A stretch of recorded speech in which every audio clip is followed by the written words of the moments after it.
Welcome to the show. There are four simple words that can change a life, and they are you can do hard things. Those are the words that Pat Aslin spoke every day to her kindergarten students for 28 years.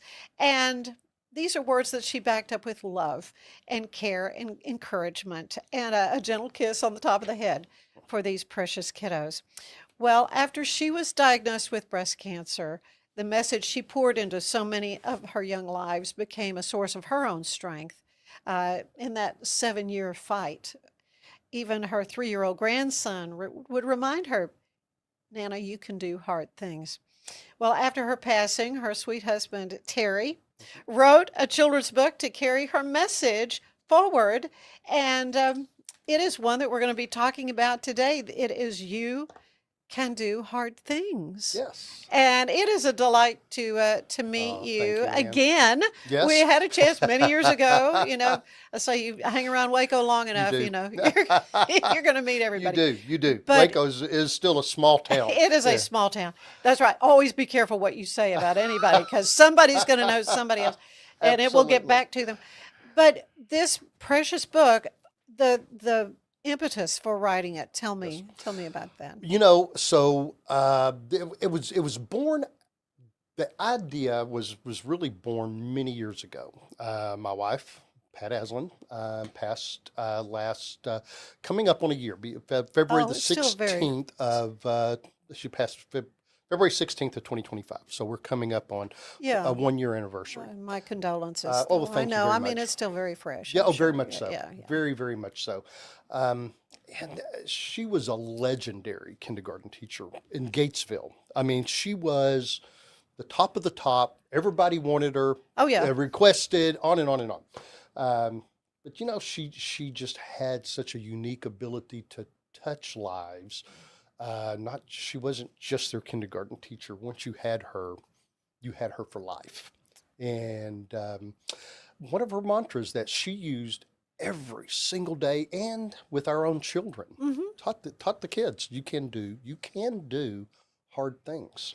And so after she passed, I kept thinking of a way to honor her, and I felt that first nudge in April. Um, when it's like had an opportunity, we had opportunities to honor her in some ways, locally with some nonprofits and things, but Sure. I, I kept thinking there's got to be something more. And woke up one morning and thought, you know what? I'm going to write a book. Yeah. I had no clue what I was doing. Okay. Ever written a children's book before? No, Okay. no. I have published and written things before, Right. but certainly nothing like this. Yeah. And so I just started writing, Hmm. and what eventually wound up is this. The title was always the same, and Right. what came out of it is this beautiful work that grandparents, parents, children, can use as a guide to teach and learn, and as a legacy to my late wife. What was it that was so special in her approach to children? Sure. So you really, she she loved. She Number one, she was born to be a teacher. Yeah. Um, she took early childhood courses in college and went the old traditional teacher route. Yeah. Kitty lit. You had to take Yes, kitty lit. I had friends that absolutely, took that. Yeah. absolutely. And her passion was teaching reading, and simply because she said, if people cannot read, Yeah. they can't do anything. No. They can't even. They don't even. If they can't spell out the word stop, they don't know to stop. If they can't, Yeah. simple things. So her passion, she took upon herself to really focus in. She could literally, and she could teach a rock to read. And so it was through that, and through a lot of her childhood. Um, certain events and things happen, and the basically a lot of the population in Gatesville is lower socioeconomic. and she just had a heart. Yeah. And she said, you know, if I can influence one of these kids and help them break the cycle, because education is the key to breaking those cycles, said it'll all be worth it. Oh, so And so that's important. where, you know, and I saw that over and Hmm. over and over. I mean, just she never missed a beat, even when she was so tired. Even through the she taught through her first chemo Oh sessions. my. She taught she had 37 radiation treatments that she would teach till 3:30 in the afternoon. She got the last radiation appointment, drive 45 minutes from Gatesville to Texas Oncology here, Yeah. and did that for 37 straight days. Oh my That goodness. she said, I'm not letting my kids down. Hmm. So that's just Wow. very, very special.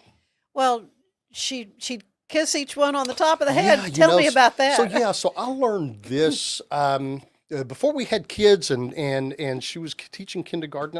I think one afternoon I had come home early to surprise her, and I showed up at the school, and it's kind of dismissal time. I was in there, and she had those kids lined up, and she was going through, and she would tell them as they walked out the door, she'd kiss them on top of their head. She would look them in the eye and tell them that I love you. And the last thing she said, remember, you can do hard things. And so I recall very well. I said, do you do this every day? She said, of course. Yeah. I said, why? Why do you do this? I mean, not being, ugly. I'm just like, what? She said, hun, you don't get it. She said, these kids come to school and said, I may be the only Yeah. person in their life they hear I love you from. That is I may true. be the only person in their life that they get a kiss on top of their head from. And then I may be the only person in life that can tell them, listen, when Yeah. things get tough, remember you can do that. You can do this. Yeah, and those words will echo back in their minds. That is something that I noticed when I'd be involved, in schools or PTA or whatever, or go and read the class. Right. Those little ones, I mean, Oh, they they just wanted a just hug. they They do. they They want really that. crave that affection, They and do. so. They really, really do. Hmm. And it was so interesting the other day. I'd gotten a new shipment of books in, and I went out and made some deliveries in Gatesville, and one of them was one of her former students. And went up to the door. I was just going to leave it. I was just going to leave it on the porch, and had a nice note because she wanted a signed copy and everything.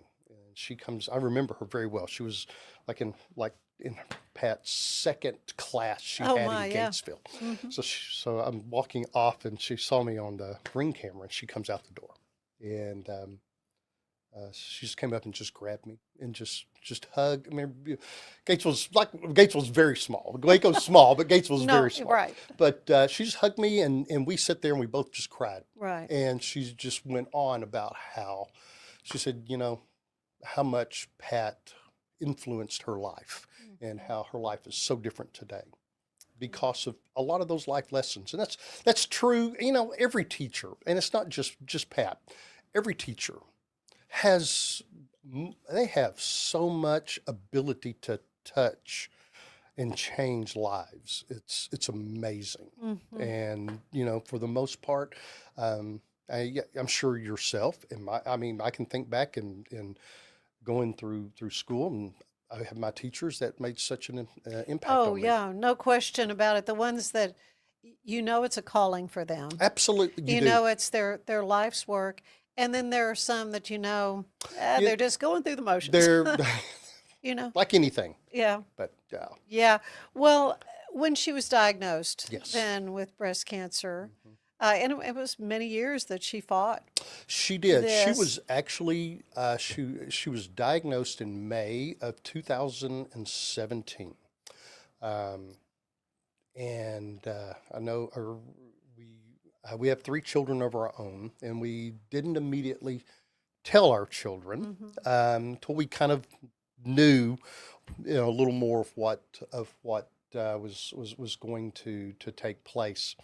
Um, but it was she had initially had double mastectomy, and it was 2 weeks after that our daughter was getting married. Oh my goodness. And and so, um, You had to tell oh yeah, her? oh of Oh course. yeah, I Now was gonna we had say she's told got a wedding coming up. them. Yeah, I mean we had told Right. them before, but some time had passed. Yeah. Okay. But there was 2 weeks. She was 2 weeks post op, and she was like, I mean, we were all like, oh my gosh. Oh. She said, listen. She still had drains and all of Oh, that, and right. she said, Surgery. listen, I'm gonna rock this. And Mm-hmm. she pictures of her on the dance floor leading the line dances and Oh the whole nine my. yards. So, Yeah. that spirit was always present. But Yeah. I think as I mentioned to you when we were talking off air a little bit, Cheddar, she fought for 7 years and uh, went into remission for a period. Oh. Wonderful. Right. Then it was, golly, I want to say 3 years ago. Um, was on a normal PET scan every quarter, every 3 months, and one of the PET scans came back, and that's what you always worry about. Right. But that's why you go. You go to And check that out. Yeah. so we had gotten that news that the cancer had returned, and it was in her it was in her spine, and that same day, um, our daughter, same one that had gotten married, Mm-hmm. called, said, "Hey," she lives in Temple, and said, "Hey, we're going to come over and see you guys." It's like, okay, come on over, and never forget. She gets out of her vehicle with her husband, and she has on a shirt that says Nana and Pop Pop. Mm-hmm. So she announced that she was pregnant on that Oh. same day that we Oh, learned. really? And so it was, Mm. and so again, at that point, we were like, we didn't say anything. It's like, oh, it was so happy. But, and then from that point forward, the last 3 years she had to give up teaching. She wasn't ready to stop teaching, but You're right. physically she did. Yeah. But yeah, she kept that attitude and passed that down to our grandson. And yeah, Yeah. Yeah. Um, you shared the moment that yeah, he said, Nana, you can yes. do hard things. Well, What when you heard that from the mouth of a yeah. babe, So what did that yeah, mean? and again, it's everything just kind of a poignant moment. Yeah. Um, the last 28 days of her life, she was in ICU, Scott and White in Temple, and I think it was like the last time we knew that he would see her. And so he brought her up and everything and put him up on the bed and laid down just loving and everything. And Yeah. it was time, you tell her to say, okay, it's time to go. And this is, I never forget it. I mean, because she had taught him Right. at that early of age, she just, listen, Shepherd, you can do hard things. And he would, not that he really understood Understood it, what but a he would hard thing he was. would say it. But Yeah. that was the last thing he told his Yeah. Nana. He said, Yeah. Nana, he said, you can do hard things. Yeah. I found this. I just kind of opened up Yeah. the book.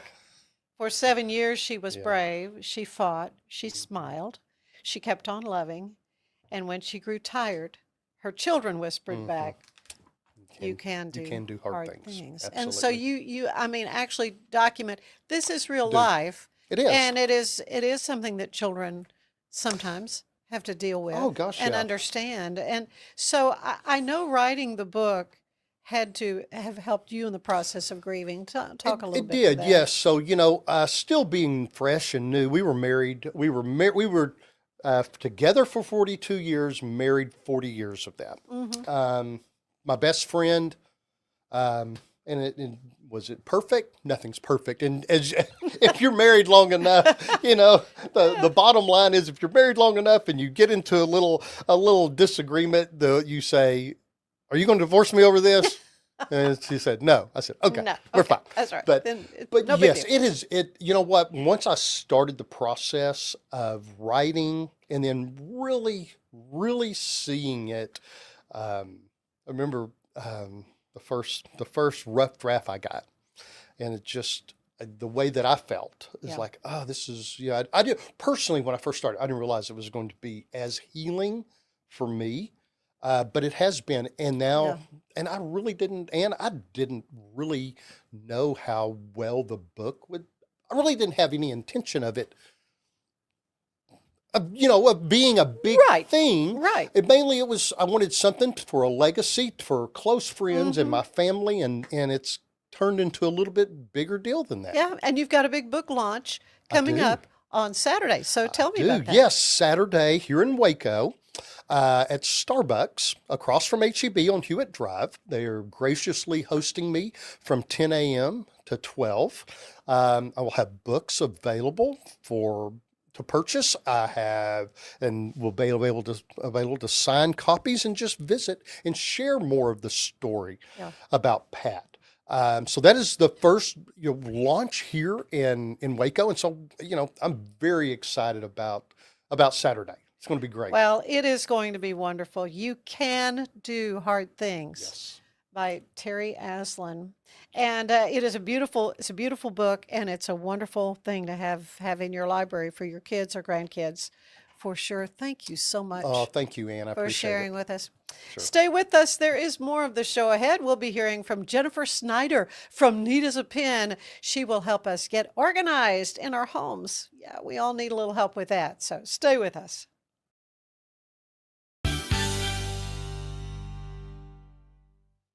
Today's show is brought to you by the Heart of Texas Home Builders Association. Don't miss this year's Home Products Show. It's January 31st and February 1st at the base at the Extraco Event Center. You'll see everything from home construction to remodeling, start to finish. Tickets are $5 at the door. I'll see you there. My house has a new glow. I love my windows. Universal Windows Direct. I let in the sun rays. More of the heat stays. Universal Windows Direct. Right now, buy one window, get the next one free, plus no interest and no payments for 24 months. I love my windows. They've got that brand new home effect. Universal Windows Direct.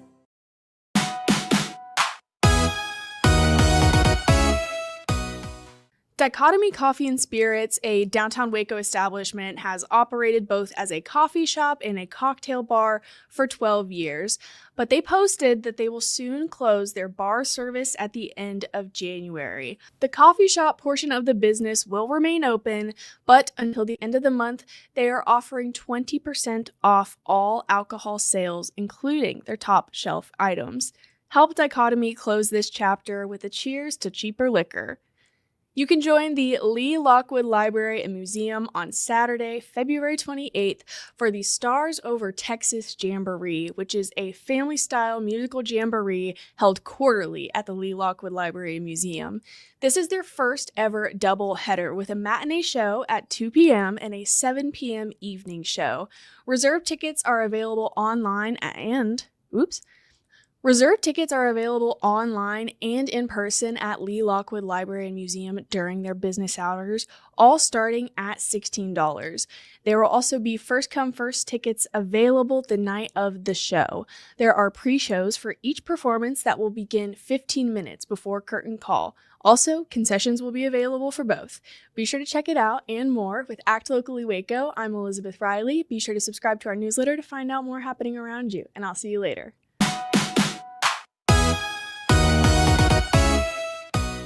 Ready for a better kind of primary care? At Patient First Direct Primary Care, you get unlimited office visits with same-day or next-day availability. And instead of rushed appointments, we take the time to actually listen. There are no insurance hassles, just clear, simple care. You can reach us by phone or text because access shouldn't be complicated. Our practice has expanded to include Medicare-age patients as part of our direct primary care model. It's a fresh alternative to the traditional insurance or government-driven systems, care that finally puts you first. For more information, go to patientfirstdirect.com. It's time to start something new at Allen Samuels. Drive in with huge savings on all of our Chrysler, Dodge, Jeep, and Ram vehicles. From the trail-conquering Jeep Grand Cherokee, towing in style with a Ram Heavy Duty, or cruising the city in a sporty and luxurious Ram 1500, we've got the perfect ride for you. Stop by Alan Samuels in Waco, where we make car buying easy. Come by, let's be friends. Serving Central Texas since 1889, TFNB Your Bank for Life takes pride in being more than a bank.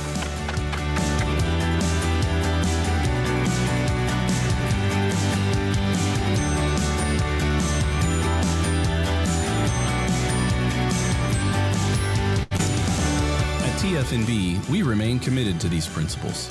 If you value them too, come join us. TFNB, your bank for life.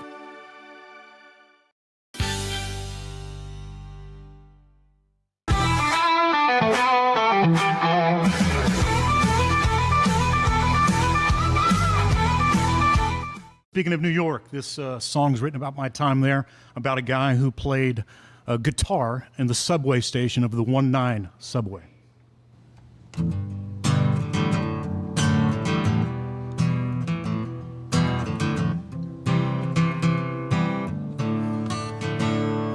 The old man sits and plays guitar while the 19 train races on and on. The song he sings, it ain't a one you've heard before. He may be someone you know. Right next to him sits an open jar. You can kill your guilt for $1.35 and change. The old man, he smokes an old cigar, thinking by this life sure tastes strange. And he sings a song about the girl he best remembers, and a song about his dreams that he watched die, and a song about his home in West Virginia. Oh, and that's the song that always made me cry.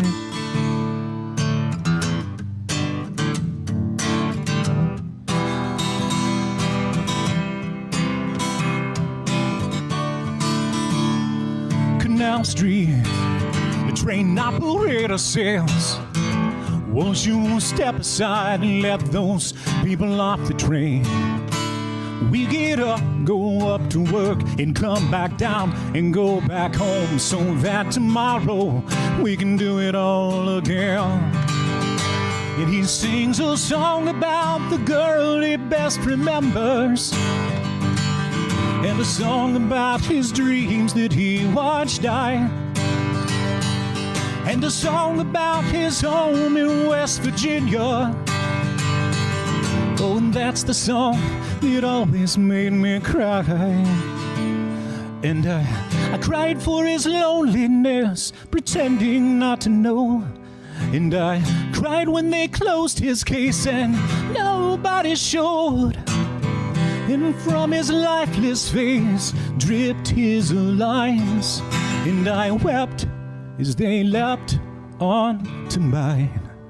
So now I'm that old man playing my guitar, thinking about how time disappeared aboard that 19 train. I'm that same old man, the one that I despised. I still got nowhere to lay the blame. So I sing a song about the girl I best remember, and a song about my dreams that I watched die, and a song about my home way down in Texas. Oh, and that's the song that always made me cry. I sing a song about the girl I best remember, and a song about my dreams that I watched die, and a song about my home in Joshua, Texas. Oh, and that's the song that always made me cry.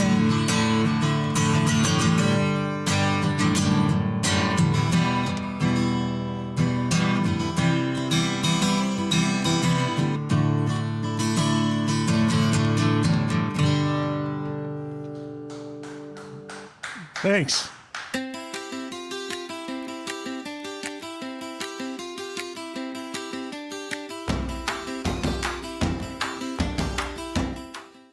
Welcome to the show. You know, the calendar has flipped to a new year, and that has us all kind of looking around the house going, man, I really ought to get organized. So who do we call?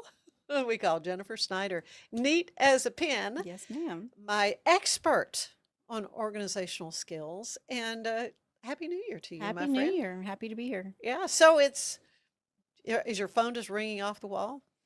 Well, you know, anybody who knows me knows that I don't answer the phone. So even if it is, I don't know. But yeah. I was lucky you texted me back. Is that No, right? no, I'll text all day long. Yeah. Well, you know, getting organized, it can feel so overwhelming. Mm-hmm.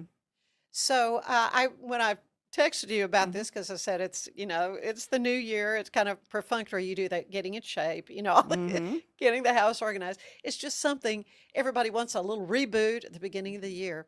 And I happened to see an article, and it was about something called the 2-foot rule. Mm-hmm. And I'd never heard of that. And you said, oh yeah, I know what that is. Yeah, okay. it's interesting. So let's talk about that. Okay. What is the 2-foot rule? The 2-foot rule is what you do is you pick an area in your home, the most used area. So let's say in your kitchen, it's going to be that place where you stand to bake the cakes. And you have a 2-foot section in each room, and that's what you put in order. You've got your and the things that you use. So this is the space that you use the most, and the things that you use the most within that space are right there in that space. And so the rest of the room can be whatever, but what you use is in good shape. It's organized, and you can do that in each room. Okay, so you're taking things in little bites instead of the Right. overwhelming, this whole house is a wreck. Right. You know, what happens is, it's the new year. Oh, this house is a mess. We've got it. I want to just get rid of it. I want all to the fix Christmas it. decorations, the boxes, Yes. all the stuff. And that, to be fair, Christmas decorations are overwhelming. You put them up, they're beautiful, but then you have Christmas with the wrapping paper and leftovers and all the new stuff that comes in along on top of the Christmas decorations. Anybody would be, I got to just get rid of all this. And, to be fair, my husband's one of them. And so he says that he said that his word for the year is going to be excess. And I'm like, no, babe, it's the other way. It's moderation. And so that, he's just one of those. But what happens is we get to that place of just frustration. And then we go to the place that we feel is the most painful, which would be the garage or the crap room or whatever. The junk drawer, whatever. Yes. And so we go to these places that are so overwhelming because it's just a big pile of delayed decisions anyway. And so then what we do is we try to make these decisions. We get decision fatigue and we just quit. And so this 2-foot rule is more, start small. Start in this small space. Start in the space that matters most and work out from there. So you mentioned the kitchen, where you bake the cake. I don't bake cakes. I'm thinking maybe to the right of the sink. Maybe so. Whatever you do. Like I live in a little tiny house. We've got like one all-purpose piece of countertop, and my husband will fill it up, and we have to clear. It has to be cleared every single day, and it's like we will never have an island for this reason right here. It would be piled. It would be piled high. Yeah. But but it's the idea is because we want to do so much, but it can't do it in a day. No. And so, garages are a big deal, pantries are big, and some closets are a big deal. And so if you can just, even in your closet, if you can have just a 2-foot space of that 20% that you wear 80% of the time, everything else you can get to it later. You mentioned I'm thinking clothes because, we've got all the winter stuff, even though it hasn't, we haven't had much of a winter, but, it's just stuffed. It's just in my closet. I would be ashamed for you to see it. But that's what we do. And, and for me, I'm an organizer. I try not to keep things that I don't need. But I've got drawers of clothes. Every so often I'll open them up and I'm like, ooh, wow, I forgot I had that. And, or I'll and that's the beauty of this. Go Right. back. Every day has a memories page, and you can go back and see when oh my gosh, that dress is 8 years old. I probably ought to donate that. Right. And what I do, I just, and I may have told you this before, I take from the left and return on the right. And Mm-hmm. if something hangs out there on the left for too long and I don't pick it, given weather considerations, I don't need it. And I'll give it away. I'm not trying to sell it. I just give it away. Yeah. Yeah. The faster it goes away, the better off I am. Mm-hmm. Books. Those are hard. I know. My stomach did a little flip. With books, to be fair, I have a lot of books. When I grow up, I want my house to be a library where people live. But with the books, one thing that we forget is how blessed we are. And we have, there's so much research about children and how well they do based on the number of books in their home. And just intellectually, and they do better in school because they're exposed to books. They're hard, and they're hard for a lot of people. But in sharing those books, the Friends of the Library, donating them, giving them to a school, giving them to a charity that serves anybody, really. Yeah. It doesn't have to be just children's books, and so we get them, we hold on to them because they contain so much information. They're so valuable, whether or not we've read them. And then if we know have, we probably should read them. right. And then if we haven't read them, they're full of potential. And so they're just so full. Yeah. And we connect with that. And as humans, we love stories, and books are full of stories. And so there's no reason hold on. What am I trying to say? There's no surprise that we love them, but sharing them, is such a generous act. And and even with our clothes, I say me too, it's just, we have so much, and there are so many people who need what we don't use, Right. and the trick is finding them. Yeah. But it's, when we think about it like that, it's easier to say, what, I haven't worn that dress in 8 years. I bet somebody else could wear this to a job interview and it could change their life. Yeah. Well, back to the books. Yeah. Sorry. Well, no, just that I love this show. Have I said lately how much I enjoy doing this show? But I met Erin Timberlake, who has a little home business called Blind Date with a Book. Okay. And so she takes used books and she wraps them so cute and puts little bookmarks and things. It's just darling. And she'll research the book. She'll have hints about what the book is, and then resell this wrapped book. And you don't know what's in you there. don't know what it is. Love it. She'll go and she'll research, how many stars it got on Goodreads or whatever, and she'll have the genre of what it is. Well, I started going through bookcases that were just stacked because I'm in a book club, and so I'm buying other books. And I thought, I've read these. I don't need to keep. They're like novels and fun lady kind of thing. And I said, Erin, so I've got a big sack of books to give her. She goes, I showed her the titles. She was so excited. Oh, how So I fun. felt so good. We haven't made the swap out yet, but I've got the bag ready for her to pick up. And if she Fun. can make some money off of them, good for her. Right, That's right. good. And And it's a wonderful Blind Date with a Book. Blind Date with a Book. I It's love that. darling. Is it just fiction?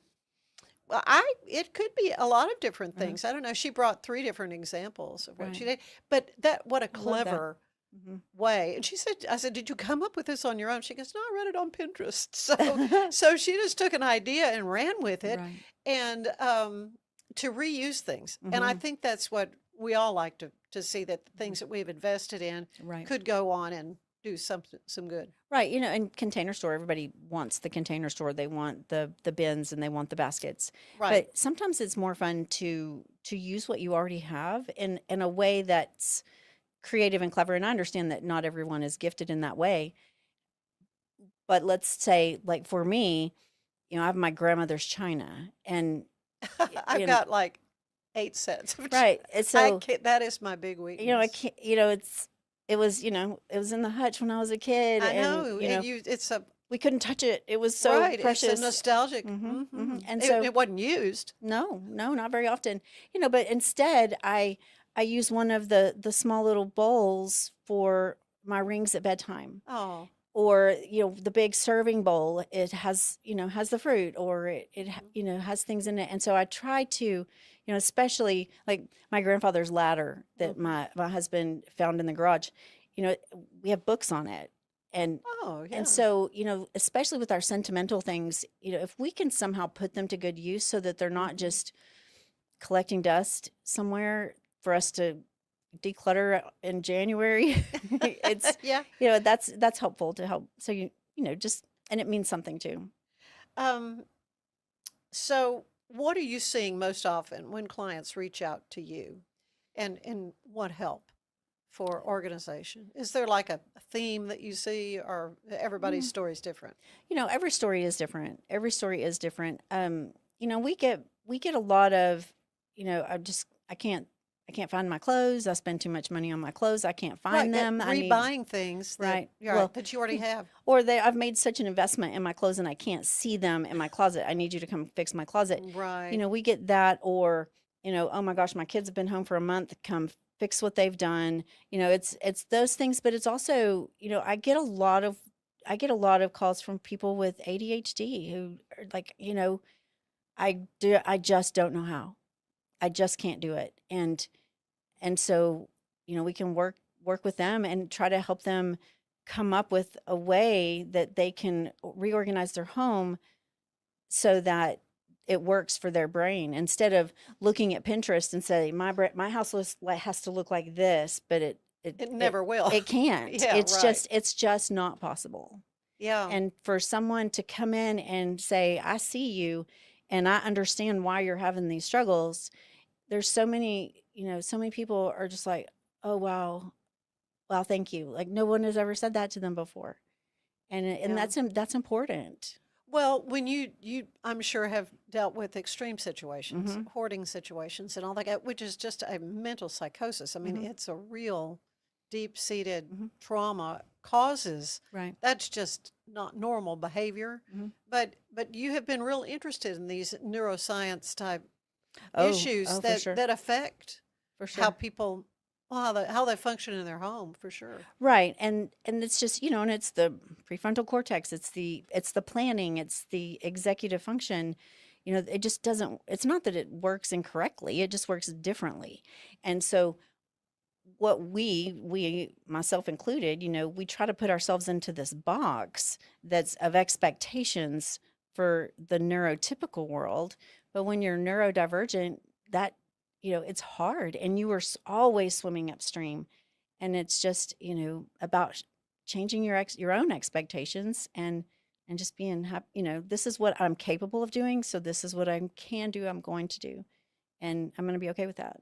Yeah. And so some of the strategies that you've come up with in your own life, like what? Do you have some examples? So visual cues, I have to see. If I don't see it, it's gone. Now, that's different with things that I'm storing, but like I told you about my shirt, I'm like, hey, where, I didn't know that was down there.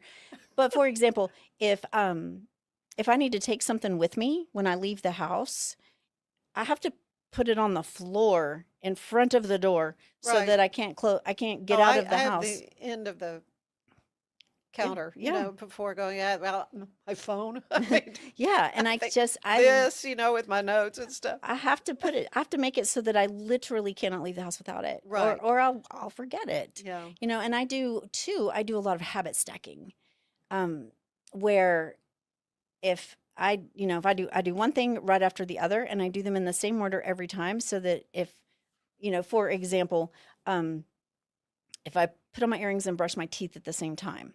And I get, halfway through my day and I'm like, did I brush my teeth?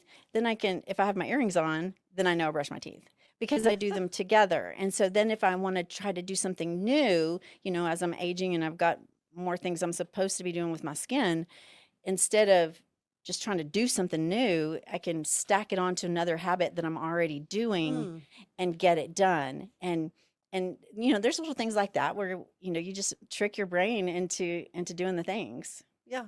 A lot more strategies I want to talk to Jennifer Snyder with Neat as a Pen about when we come back, but we will take a break and we'll be back with Jennifer in just a bit. So it's football season, and we can create your outdoor tailgating spaces that is actually a part of your home. Bifold doors that tie in the inside and the outside, and you can gain anywhere from 1,000 to 5,000 square feet living space, all while taking in the big game, poolside. Call us at Gather & Co. Kitchen and Bath, where we can create your unique tailgating space.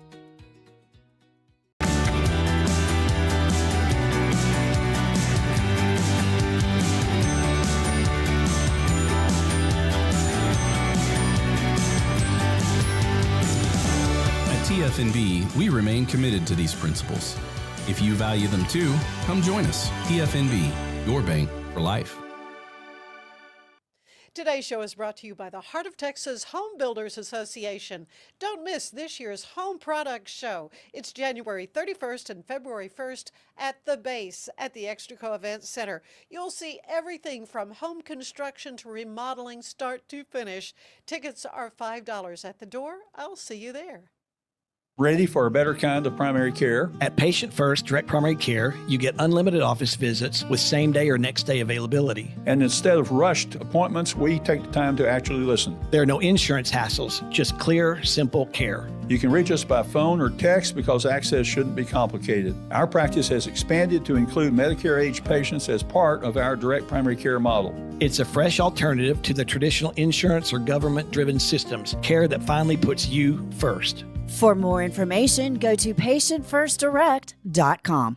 My house has a new glow. I love my windows. Universal Windows Direct. I let in the sun rays. More of the heat stays. Universal Windows Direct. Right now, buy one window, get the next one free. Plus no interest and no payments for 24 months. I love my windows. They've got that brand new home effect. Universal Windows Direct. It's time to start something new at Allen Samuels. Drive in with huge savings on all of our Chrysler, Dodge, Jeep, and Ram vehicles. From a trail-conquering Jeep Grand Cherokee, towing in style with a Ram Heavy Duty, or cruising the city in a sporty and luxurious Ram 1500, we've got the perfect ride for you. Stop by Allen Samuels in Waco, where we make car buying easy. Come by, let's be friends.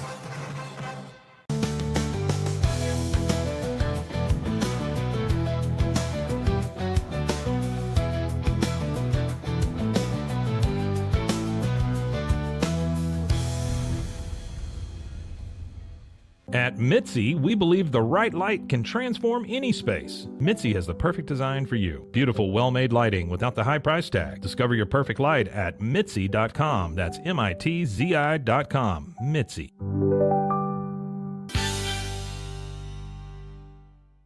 And we are back with Jennifer Snyder. And we kind of what sparked our conversation was this 2-foot rule and talking about a high touch space.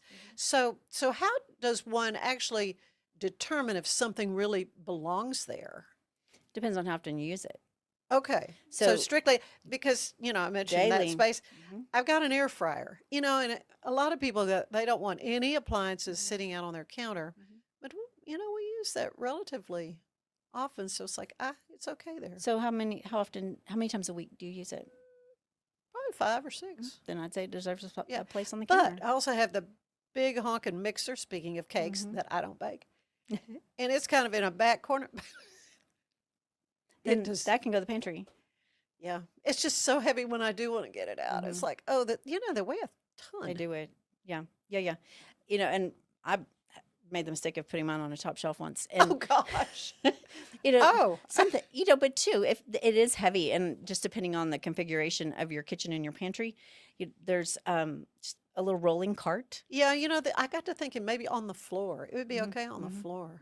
Then, but you'd have to something that rolls. If you'd have to clean it, but if you could get like a little 3-tiered cart, put it on the top, and you could put the parts underneath. You could put some other stuff underneath that you would use with it, and like flour things if you made cakes, and just it's just your little cake cart.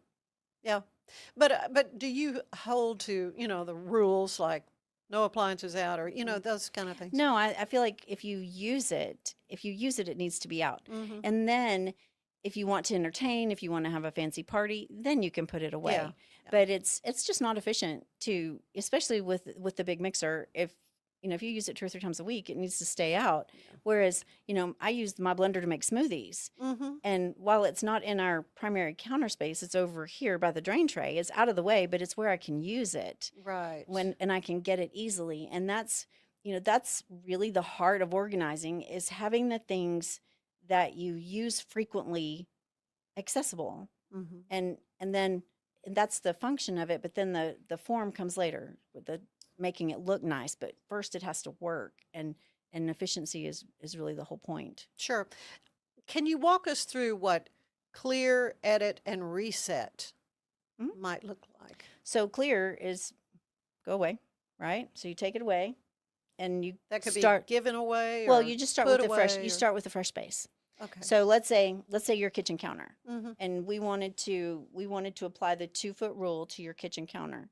So what we want to do is we want to take everything off and start with just a clean slate. Mhm. And then, because what happens is we'll leave things there. Oh, I know that. I know, and then it doesn't belong there. We just don't want to mess with it. So if you take it all away, and then you look at what you have, I use this every day, I use this every day, and I use this, and then you put the things there that you use every day, and you situate it, arrange it however you need to. These things over here that came off of the counter, those don't go there. And so those need a new home. So or they need to go away. Mhm. Mm-hmm. So that's the editing. Yep. part. So you clear it and then you edit. Mhm. Yeah. Mhm. To have. So that's for a kitchen. How would that look like for a bedside table? Oh, bedside tables or something. Same thing. Same thing. If you've got drawers, you might want to empty those. And, it's, Oh, yeah. The bedside tables are Oh things my go gosh, to they're die. like you'd hardly shut it. It's so stuffed.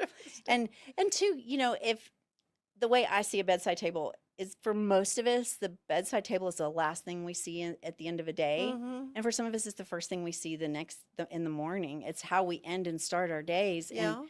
And so it should be reflective of who you are, like who your soul is, like a good book, a beautiful water decanter, or, just something that makes you happy. It shouldn't have, last week's bills, or, Yeah. just a bunch of just junk and just personal things. And like, for example, teenagers, like, I get asked to consult on a lot of teenagers' Mhm. rooms. And I tell them the bedside table is where you put your truly personal things, your diary, things like that, your medications, your glasses, your truly personal things go on your bedside table. Because if you have friends over, they're going to get into all your stuff, but they're not likely to get into that. Yeah. And It's so, like an unwritten rule. I mean, right, It's, it's private. it's private. It's yeah. private. And so, I would treat it as a private space. And I would, if you take everything away and only put back the things that are yours, Mhm. then, that make your heart happy, then that's a really good way to go to bed at night. And that's a really good way to wake up in the morning. Mm-hmm. Oh, that's good. That is so good. So, the 2-foot rule pairs well with the 2-touch Right. rule. Have we talked about the 2-touch? Not too much, no. Okay, so what exactly is that? That you just don't, you touch things 2 times. And if you have to touch them more than once or more than 2 times, it's too much. It's too much. And so, and think of it like, Give me an example. so let's say, I'm trying to think of it. Okay. Let's say I bought you a candle. Okay. Okay. And it's like, I love oh, candles. yeah. And so, wow, Jennifer bought me this candle. This is great. I'm going to set it right here on the kitchen island. I'm going to sit it right here on the island until I figure out where I want to put it, because it's, it's white. It can go in any room. I need to think about where I don't have a candle. Maybe I need to burn another candle. And so then you take the candle and you take it and you put it on your bedside table, and there it is. But it takes up too much room and it just doesn't feel good. So then you move it to the bathroom. Well, now you've touched it twice. Okay. And so what you're doing after you touch it more than 2 times, you're churning. You're just moving it around because you can't make a decision. So what's the answer. I mean, I love Well, the candle, so but I've got to find a. you have to have a home. You have to have I a got home. to find a place for Yeah, it. you either use it or give it a home.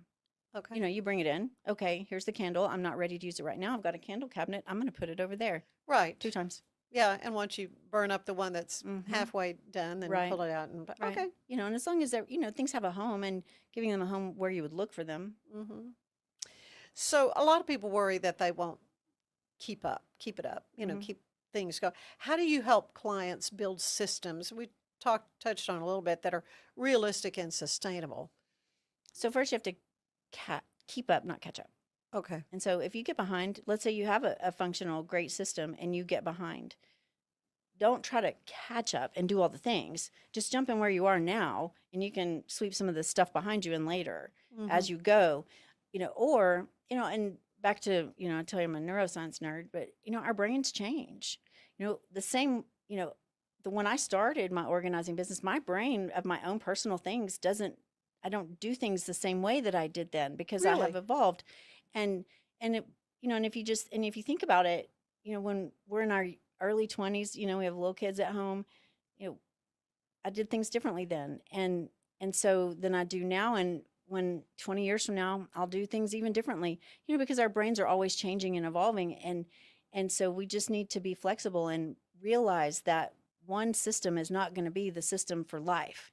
We need to be willing to be flexible and say, you know what, I don't write paper checks anymore. I don't need all of these checks, or, I don't need to get the bills in the mail anymore because I pay everything online. Yeah, a lot of things have changed And where so, that's concerned. if we could be flexible, we can always start with that same, same foundation and just make modifications to it. But that we, just our brains change. And so our needs change, our lives change, and one system will not work for anyone forever, as far as I know. Mm-hmm. Is there a mindset shift that can help people, along the way, or stop looking at organizing as just such an overwhelming thing? Organizing it's exciting, it's trendy, it's, TikTok worthy, but it's not for everybody. And I think, there's a lot of shame associated with that and not being able to do it, not wanting to do it. And, and that's fine. That's fine. As long as your home is clean and you don't have a problem with it, then more power to you is Right. what I think. But it's those who really want to be organized and just don't know where to start. And I always say, start with the junk drawer. The junk Oh drawer. gosh, oh, I know exactly where it is. But it's small and it's confined, and and you've got a whole bunch of different stuff in there. And so what that is, it's kind of like a trial run.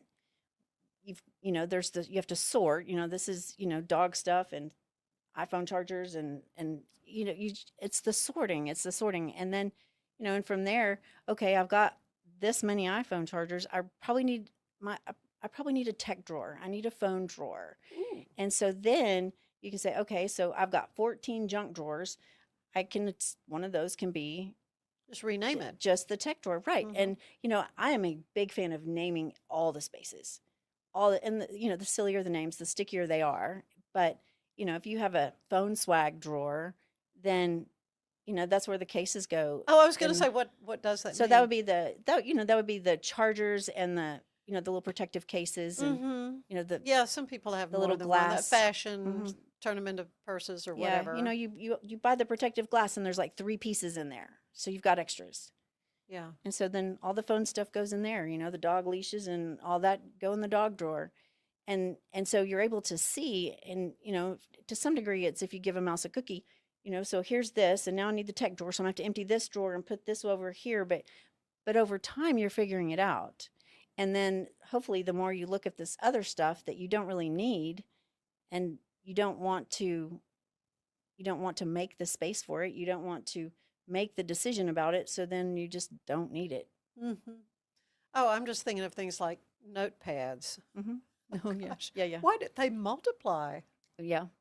I've Well, got some- and there's boundaries. and they're kind of most of them kind of full of that. I just hate to throw them away, but how do you? And so keep that's all where them? you have boundaries. That Yeah. that's where you have natural boundaries. And one of my boundaries is, no offense to anybody who prints notepads. If it has anybody's business name on it other than mine or my husband's, I don't keep it. I got you. Yeah. I like the little sticky pads from whatever, the hospital or whatever. But I've got a box of thank you notes. I've got a thing for thank you notes. I like pretty notes.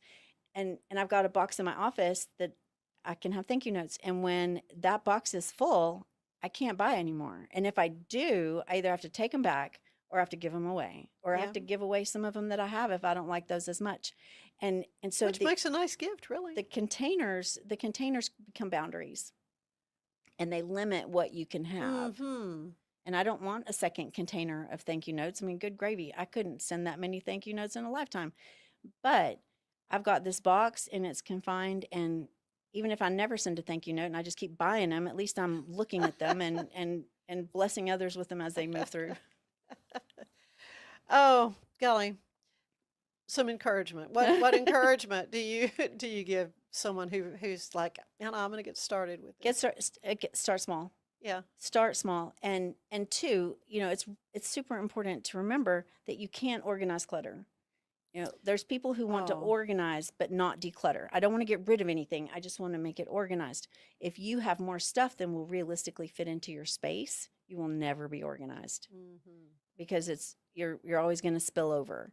And so I would say, make sure that what you have suits you and where you are in your life right now. And not something, I might need that someday, which is kind of the watchwords of the hoarder. Or I really loved that when I was in college. Those were my favorite shoes when I was in college 30 years ago. Yeah. And I'm 2 sizes bigger now. Why do I have them? Well, in my case, it's like these beautiful heels. Right. I'm not going there again. No, and I think, but what if I'm in a fashion show and I might need them for a runway? Like, no, for most of the time, and for most of us, if we needed it, we could go buy another one. Well, yeah. Even if we were to go to a thrift store, and that's true. And most of us are going to buy something else instead of using something that old anyway. And that's kind of the thing when people lose a lot of weight. They keep the clothes, they keep their bigger clothes, or they gain weight and they keep their smaller clothes. And it's like, get rid of those smaller clothes. If you do the work to lose the weight, you deserve some new clothes. Yeah. Right. Mm-hmm. Right. Yeah. Oh, it's always fun. Jennifer, how can folks get in touch with you? If they want to hire you or whatever. Yep. You can find us at neatasapen.com. That's probably the easiest way. On Facebook, I kind of miss those messages. It's totally a Jennifer thing. I don't know why. I guess I'm just getting old. My brain's changing. But we're on Facebook, Instagram, but neatasapen.com. There's a contact form, easiest way to do it. Okay, and you can, maybe it's your garage, maybe it's, the whole house or whatever. So you do it all. You got a wonderful team of folks. I do have a great team. And one of the really cool things about my team is, I don't typically work in the field so much, but when they're out there, if they get stuck, if they need help, then, the clients get my expertise as being a certified professional organizer with all of this experience. If they get stuck, if they need help, then the client gets my expertise without having to pay my rate. Oh, very good. Well, you're a delight. Thank I'm you. always so glad when I get in touch with you and you say, let's sit and talk, because I always have fun. I always learn something. Doesn't mean necessarily, but there are a few things that I have put into practice, and I think my bedside table is in good shape. There you go. I mean, it's got my laptop and and a charger. Yep, there you go. That's what I need. All right. And any changes that you want to make, try habit stacking. Small changes make big results. Yeah. Wonderful advice. Great advice. Thank you, Jennifer. Yes, thank you for having me. And again, Happy New Year again. You too. Stay with us. There is more of the show ahead. Serving Central Texas since 1889, TFNB Your Bank for Life takes pride in being more than a bank.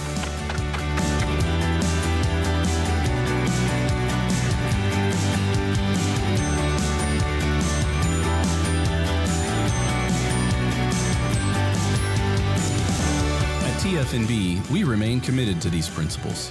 If you value them too, come join us. TFNB, your bank for life.